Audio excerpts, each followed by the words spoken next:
90-year-old Arnold Abbott has been feeding the homeless for over 2 decades in Fort Lauderdale. He created Love Thy Neighbor in loving tribute of his late wife, Maureen. But lately, his mission has been sabotaged by his own city. Why is he being arrested? Shame on you! Shame on you! New laws have given Abbott and other charitable organizations trouble, but also reason to fight back. Here at City Hall, citizens of Fort Lauderdale protested into the early morning hours on October 22nd as the City Commission passed a new set of laws restricting feeding the homeless.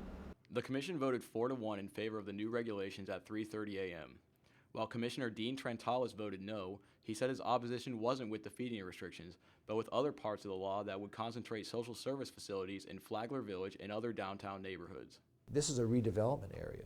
This is an area where we're trying to attract new investment. This is once considered a blighted portion of Fort Lauderdale, where it was one big dust bowl. No one was really putting their money here. If we start drawing treatment centers from all over the city into this one vortex of the downtown, we're going to dissuade people from wanting to invest here. Although the new ordinance does not prohibit outdoor feedings altogether, organizations find the laws were written with intentions to make it impossible for them to be able to comply. There are certain regulations within the new law that are completely reasonable to obtain and adapt to, but there are other stipulations within the law that are unreasonable, like having a porta potty on site. We don't have the funding for it, so that's one stipulation we'd be unable to follow. And there's a few other, as far as getting certain permitting, getting hand washing stations, and be able to dispose of the water without using city drains. The ordinance also reads that indoor food sites cannot be within 500 feet or on the same block as one another.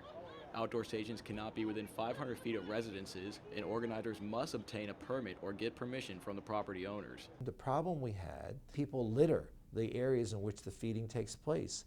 And so despite the good-naturedness and the goodwill that many of these charitable organizations undertake these endeavors, we find that they can't really control the environment. We do not want to criminalize homelessness. We want to help the homeless. The city is trying to stop the churches from feeding the homeless.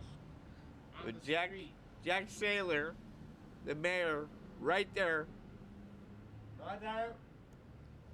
he says, "Oh, I'm trying to help the homeless." How are you helping the homeless? By stopping us from eating. That's the worst. In the meantime, as city officials stand by their decision, homeless advocates, volunteers, and protesters say they will continue to feed despite the new ordinances. The laws just seemed absurd. They seemed to be needlessly punitive, and they deserved opposition.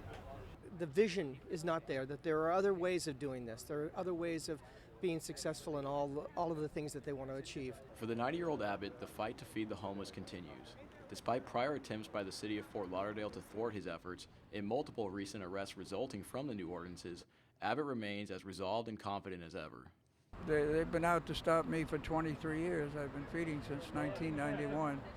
And we will end up in court again. That's what it's going to be.